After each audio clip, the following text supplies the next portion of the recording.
everybody. This is a review of the United States Bluewater Tech Tree in War Thunder as of early 2024.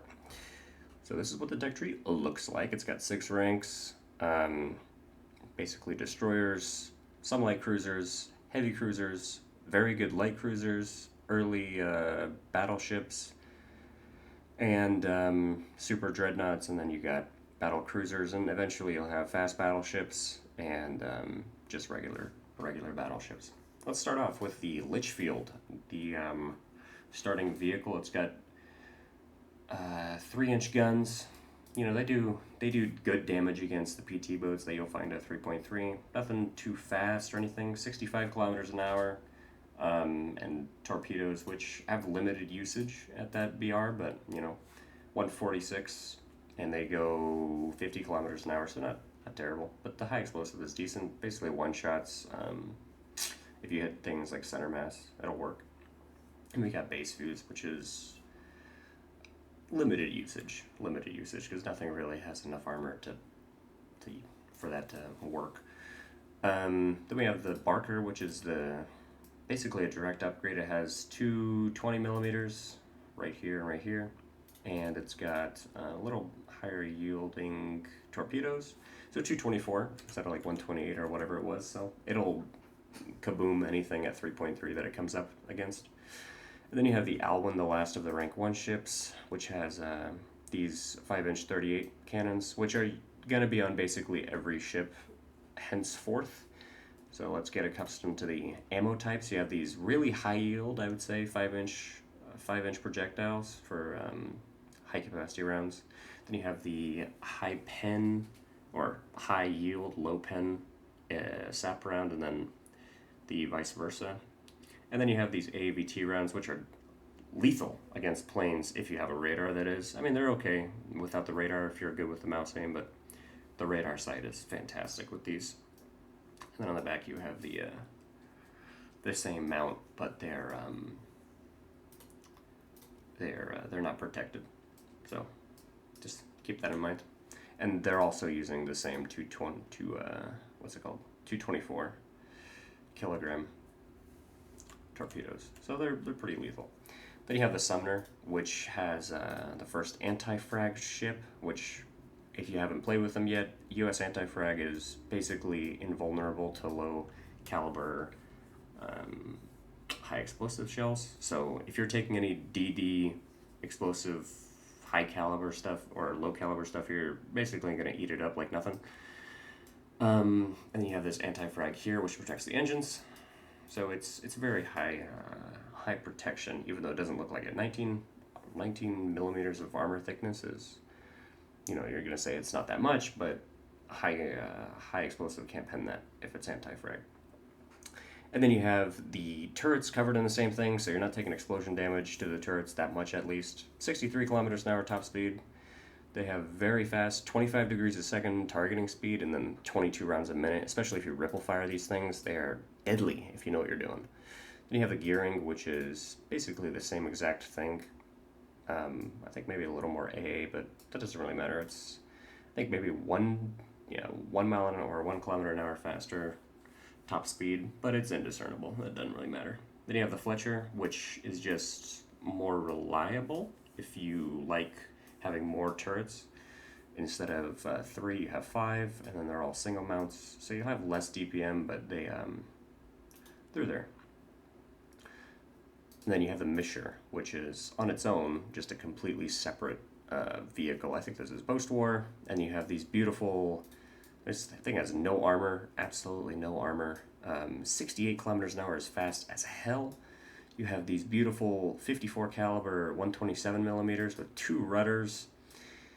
Low ammo racks. I mean, you're never hitting that. That's under the waterline. You have these 3-inch dual mounts, 2 of them, and you have 2 of these basically anti-submarine rocket launchers, which hit like a truck. They're like 115 or something, 113 kilograms of explosive filler, high explosive. So if you're in like naval EC or something, you can spawn in, absolutely pepper like a battleship that's camping the objective. It'll work. They do good work. The next in rank 3, you have the Porter. which has 4 of the 5-inch 38 dual mounts and free dual-sided torpedo tubes, which is way more helpful than you might think. And it's fully covered in anti-frag. And then the Sommers is the exact same thing, basically, a little less anti-frag, but that doesn't really matter. 69 kilometers an hour, indiscernible difference. The Moffat's the exact same thing, it's all the Porter class, other than Sommers, which I honestly have no idea what the difference is. Then you have the Trenton, which, to be fair, you're going to be like, oh my god, 6-inch guns. No, they're horrendous. They're terrible. This thing hurt super bad to use. It was like 6 degrees of targeting speed, and then you only have 7 rounds a minute. And then I feel like when I did play this thing a year ago, it was inaccurate too. But you do have these two World War One float planes, which are okay. You know, they're decent. And then I think the Rayleigh it's the almost exact same thing, but I think the float planes, it doesn't show here, but they're SOC 1 instead of Kingfishers. They're SOC 1s, which are World War One type deal, and they suck. With the Kingfisher, you can like quote unquote brake and stop yourself really fast in the water, whereas the SOCs you can't do that, and they have a really low speed, and they kind of blow. Then you have the Atlanta, which is just beautiful. I mean, look at the lines in this thing. You have these ammo racks. These front ammo racks you can't get this with even it's about 3 feet under the water line, and then behind fuel tanks. And then the rear one is protected by this belt. I mean, look at that, 95 behind anti-frag. I mean, dude, you're not doing anything to this. And then they go down. Destroyers, yeah, forget about it. This thing is just covered. It's an anti-airship, and what it does good is anti-air and definitely anti-destroyer. Absolutely covered these World War II with these 5-inch 38s, which shoot the World War II rounds, and they're definitely something. This thing is beautiful, and it kind of destroys everything in a down tier, and in an up tier it does okay if you just bring high explosive. You know, if you just pepper something with ripple fire, this thing is just amazing. Next, we have these heavy cruisers, which can't lie. 5.3 heavy cruisers are okay because you're punching down a lot, but if you're getting up tiered in these things, forget about it. They're terrible. This is Washington Naval Treaty type stuff. So these turrets, you're gonna wonder why they have no armor. It's to save weight. So it's in the confines of the treaty. These shell rooms tend to detonate and kill you, or just detonate and leave you with no ammo. So you have these 3 triple mounts, which you'll have on the Portland. Let's go Northampton is basically the exact same thing. Can't really tell what the difference is, to be honest. Maybe the Portland has, I'm pretty sure the Portland also has, hydroplanes. They both have hydroplanes. Pensacola, I think, should have a hydroplane too, yep. Pensacola has 4 turrets though, so more reliable, but it has a dual turret. Two triples and then 2 duals. And then the rear ones have 4.3 degrees of targeting speed instead of 3.6, so pretty fast. And that's more important at these lower ranks. You're not just looking at one side. You're going to go left, right, left, right, left, left, right, right. You know what I'm saying? You only have the one rudder, so a little lackluster in the whole steering department, but pretty decent. I like this one more than basically all of these. Then you have the New Orleans, which is, you're going to feel like none of these are upgrades. But, the New Orleans, I think, might have a higher DPM. I think 3.5 rounds a minute, perhaps, maybe. This thing has a very substantial AA armament, so you have a bunch of these. This is like post-war Oerlikons. So you have a twin-mounted 20 millimeter, which basically acts as 2 single mounts. So pretty good. And you have those all over. And then you have, these 40 mils. It's fantastic. It's actually, I like this ship. It was very, very fun to play. But that's 5.7. This thing's 6.0, Pittsburgh. Pittsburgh is an absolutely beautiful ship. I mean, look at this thing. Come on. You got these 8-inch guns which shoot 4 rounds a minute, faster fire rate. Ammo racks are all the way down there. You got a distributed armor scheme. Let's do that. It's got anti-frag. These are pretty highly armored barbettes. But, nothing really to come home or write home about. You got an armored bridge, which always is helpful. pretty armored turrets, but you know, never expect them to actually withstand anything. And then as a secondary armament, you have these 3-inch dual mounts, which overheat really fast, but they do decent high explosive damage. You got 1, 2, 3, 4, 5, 6 per side. So if you're shooting left or right, you know, you got 6 guns or 12. So pretty nice. Wait, was it 6? 1, 2, 3, 4, 5, 6. I could have sworn there was another one. Well, never mind. But anyways, yeah, pretty cool. Pretty cool, pretty cool. Pittsburgh was 6.0 though, where you're going up against like Scharnhorst and shit at 7.0, so you're always in an up tier, and you really gotta focus on your own. You got the Cleveland here. These light cruisers are, dare I say, fantastic and probably the most fun you're gonna have in the tech tree other than the Alaska. These things have beautiful 6-inch guns with these late war rounds. I mean, look at this. 1 kilogram. Especially if you're ripple firing these things, if you have 1 kilogram of explosive filler on APHE at range, I mean, come on. Then you got these base fuse rounds, which do so much work against like something like a Prince Eugen or something, dude. If you're blasting Prince Eugen with this thing, no chance at surviving, dude. Especially if you ripple fire all your guns. You got, I'm not sure, I don't think the Cleveland has a radar, but this thing has 6-inch HCVT, so they work basically the same as AAVT, but you know, with an aced crew, there's no difference. Then you got these high explosive. These 6-inch rounds have a massive yield. 6 kilograms is kind of humongous. Let's keep it real, bruh. A lot. It's a lot. And they're pretty armored too. 154 for 4 turrets on this thing, and then decent belt, and then the whole thing's covered in anti-frag too, I think. Wait, no, this one's not covered in anti-frag. What? Maybe, yeah, I think either the Fargo, I think the Fargo is. Maybe not. Maybe I'm just talking out of my ass here. Yeah, maybe not. The Fargo, man, this thing is fun. This thing has 2 float planes like all the light cruisers have, but it's got 2 in the hangar. It's got 2 hangars. It's like a role-playing an aircraft carrier, dude. If you just kind of sit back in this thing, cap the zones, it's just amazing. This thing is so much fun. Plus, it has like an insane anti-air armament. Let's see how many guns it has on it. 30. That's a lie. That's just a lie. There's way more than 30 guns on this. Brooklyn. This thing has, you might look at this middle turret and say, whoa, you know, only 1 more turret, you know, how much difference can it make? Also, it looks like shit, dude. It looks like it was made in World War I. You're probably right. You know, it's probably made like 1920 something, you know. But it's covered in anti-frag. Armored bridge. 3 turrets on the front and 2 on the back means that you can literally never stop firing. You can just keep on shooting people over and over and over and over again, and there's nothing they can do about it. It's fantastic. What a fun little vehicle. And then you have the Roanoke. I mean, dude, this thing, so much fun. So much fun. Look at the targeting speed on these. 25 degrees a second targeting speed, 6-inch guns, dude. And you got 6 of them. Look at how long this thing is. Look at how long this thing is. You gotta take only 1 set of ammo. So like 1 click of ammo for the 76s, because it'll fill up the ammo racks right here if you don't. So this shows you a full ammo rack. You're not gonna have this if you only bring 1 or 2.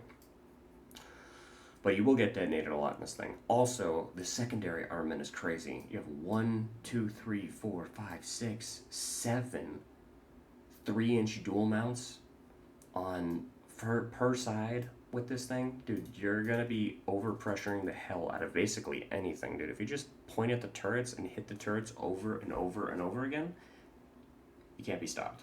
Well, you can be stopped pretty easily, but if they don't do anything about you, they will have a big problem on their hands. And then the whole thing's covered in anti-frag, which at this point doesn't really matter, but it's okay. Plus, steering gear has armor around it, which is very nifty, you know. Roanoke, what an absolute gem. Also, it's like the length of the Alaska. Look at it.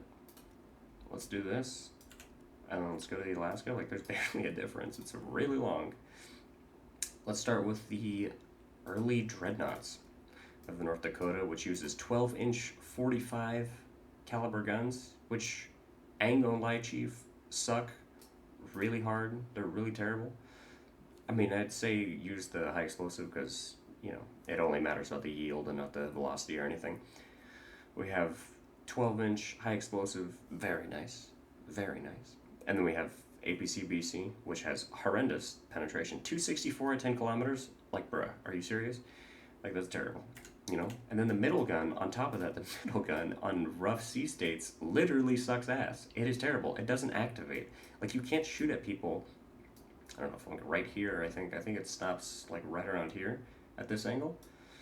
And then on top of that, you've got this ammo rack, which is protected by, yeah, 279 is like not a little, but it's above the waterline. So any heavy cruiser with more than 300 pen at in a kilometer distance can just blast you, no problem. This thing is very not fun to play. That's the nicest way I can put it. Next thing is the Wyoming. Mmm. Mmm. Fantastic. I love it. I love it so much. 27,000 tons. We have these 12-inch 50 caliber guns. You might have seen the guns and say, "Oh, they're the same guns." No, 12-inch 50 caliber guns. Look at the penetration difference. 50 more mils a pen, and at range, in the same yield. It's so good. It's so good. And then on top of that, you have more guns. And then it shows that there's hydroplanes, but there aren't. There aren't any hydroplanes. It's a lie. Guys shouldn't lie to you. But yeah, this thing is great at angling, or at least maybe it used to be before the Mississippi and the Mutsu and the rest of whatever comes next. But pretty thick decks, pretty good DPM. This thing has a very fun DPM. I think it shoots 3 times a minute. No, 2.2 rounds a minute per gun. It's not bad. It's not bad. Pretty slow, but not the worst thing ever. And then you have the Arkansas, which is basically the exact same thing, but AA. There's like a little bit of a lot, but a little, compared to what comes next. Then you have the Nevada. Nope, don't want to test sail. It's already in the lineup.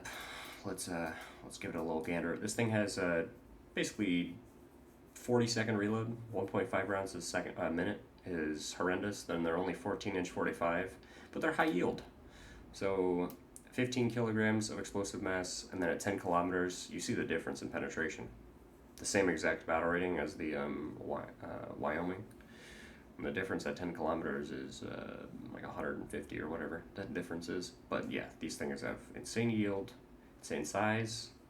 The high explosive on these 14-inch guns is crazy. 46 kilograms is not crazy. Not compared to like Lidolite or whatever the Iron Duke class uses, which is like 80 kilograms. Which only pens, I think, 2 millimeters more or something. Whatever. But yeah, it's not the greatest, but 46 is pretty good compared to other nations other than Britain. But yeah, it has 2 dual mounts and 2 triple mounts in the back. And then you have these 5-inch 38 guns, because this is the World War II refit of the Nevada. And then you have a hydroplane, a scout plane, Very good AA. So that's the Nevada. Then we have the Texas, which is, this thing just, look at that. That's just sex right there. Look at that. Damn, 2,000 crew, because everyone's got to mount the freaking AA guns on the outside. 2,000 crew. Look at these turrets. Thing's amazing. It has a rail for throwing out planes, but I don't think it does have planes. Same exact ammo type. All twin mounts. The armor is unfortunate. That's the only way I can say it. It's unfortunate. You have these little 22.225 millimeter thickness flaps, which don't help at all in getting detonated, and even if you angle it, does nothing. And look at these barbettes or bulkheads. 254. That's a joke. That's got to be a joke. 254 is nothing. And then on top of that, I think it's even if a round goes under it, it could just hit the fucking ammo storage right here. So, it's not great. But it is super fun to play if you just want to spray down people with AAA. Super fun. We have the Arizona, which is its own beast. It's the same thing as the Nevada basically, but with 4 triple mounts, a little higher up in the water. We have the 330 millimeter bulkheads with 107 millimeter deck plating.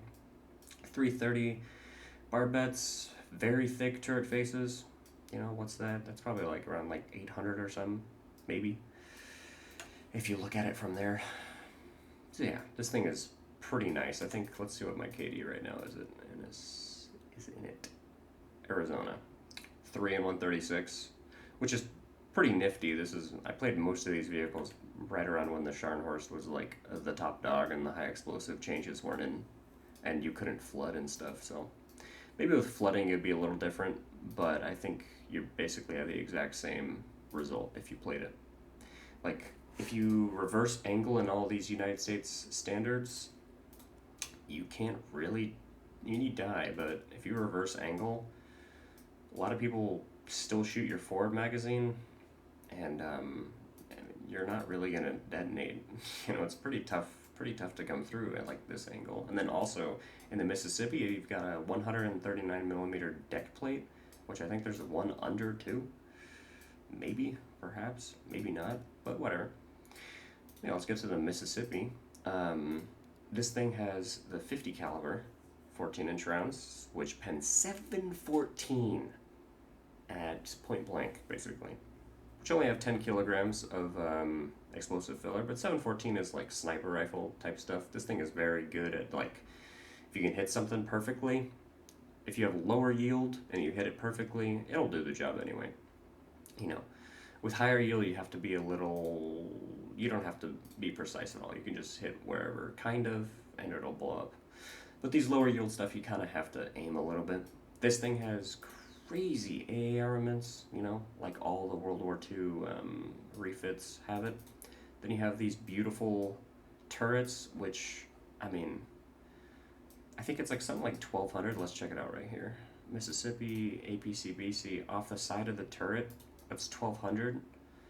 From like top down, maybe like this, that's a little more realistic. That's like 800. So yeah, these turrets are pretty nifty from the front. They're not going to take a lot of damage, but the barbettes will blow up. Good thing to note here is that if you get shot and both barbettes blow up at the same exact time, there's like a 50% chance you're going to blow up, no matter what your ammo count is. So I recommend taking reduced ammo count for everything, but it's good to know that if you do have if you do have like full ammo, you're going to blow up very easily. But if you have low ammo, like 400 rounds or something with these US standards, you'll still blow up if they doink both your ammo elevators. Now here is the crown jewel of the United States fleet. It's the USS Alaska. What a beauty. This thing is like 700, no, maybe like 700 feet, something like that, I think. Super fast, 61 kilometers an hour. Damn. 2,000 crew, 34,000 long tons. Look at these AA emplacements. 1, 2, 3, 4, 5, 6, 7. 7 40 millimeter placements on one side. You're not getting anywhere close to this thing. Then you have a radar which slaves the 5-inch 38s with their AAVT rounds. Then you got a basketball court in the middle. Then you have beautiful belts. Look at that, 260 degrees or 260 millimeters of armor, and then you got a belt of 228. Man, beautiful turrets, strong turrets. Not as strong as, the Mississippi, but if you're going fast enough, this thing is amazing. Look at these, 330 millimeters, 279, 304. This thing can weave in and out. On top of that, it's got, where is it? It's got an armored bridge. So unlike all the US standards, which don't have armored bridges, and you're going to get that shit knocked out every game, 5 times a game, you have an armored bridge. It's fantastic. On top of that, this thing in EC is the top dog. They are 12-inch 50 caliber guns, which might not shoot very fast, even though they're 50 caliber. They have insane pen at range. 434 at 10k meters. If you engage someone at 15k meters, you're going to beat them. If you go either towards them or away from them, depending on, where they're at, you can easily beat them. This thing has insane plunging fire because of the low velocity and just the pen of the super heavy 12-inch rounds. They easily go through any deck plating at like a 60 degree angle. If I'm shooting at you from like 15 kilometers away, this is the angle that your shells are going to go through. Let's do protection analysis. AP. Yeah, I don't know about that, but I don't know about that. Um, yeah, it'll go through. But yeah, these AP rounds are something else at range. They are super effective, even against like 14-inch type deals like Issei class or whatever. Amazing. Strong turrets, World War II turrets, super fast turning, 5 degrees targeting speed, for this. 20-second reload is something else, dude. Something else. 20-second reload, the DPM you can do in the Alaska, especially in EC, is fantastic. If you think about it this way, if you spawn in Naval Realistic, you're gonna be like, why am I fucking dying? Why am I getting popped left, right, and center? Because enemies spawn and they're looking right at your side. If you're an EC and the only enemies are on one side of you from like 15 kilometers away, you look at them like this, you give them the 10,000 yard stare with the Alaska at this degree, bro, they ain't going through at all, ever, anything. Nothing. Even the Mississippi, bro, it's not going through. Not happening. Maybe the Mutsu, probably the Mutsu at long range. But then again, you have a better platform than it does because you go 15 kilometers an hour faster in EC. So this thing is something else in EC. Do I think the IOs are going to be better in every single metric? 5 times better? Yes. Do I think everything else in the future will be better than whatever we have in the game right now? Yes. 16-inch guns, even the 45 caliber guns, which are probably going to come in the game either next year or the late this year, they're going to do some serious work. The AAA armaments of the Alaska, I think this thing is kind of a permanent upgrade, to be honest, in Naval EC. 100%. I feel like if I had the Iowa, if this thing was like 200 spawn points less, I'd take out the Alaska. It shits on cruisers just the same. Also, it's got a faster fire rate. I'm pretty sure it's like 26 seconds for the Iowas. So it shits on cruisers all the same. So for right now, if you're looking at just realistic battles, yeah, the United States Tech Tree, 100% worth the play. And yeah, let me know if I should do another video on maybe the Japanese Tech Tree. I've got all of these spaded and the Ikoma, not the Kurama, because I've already got the Ikoma and that thing is horrendous. Issei might make a video on that, and the Mutsu I probably will, maybe, if the feedback is good. And yeah, I'd say definitely play the United States Tech Tree if you feel like it. And yeah, I'll see you guys later. Bye.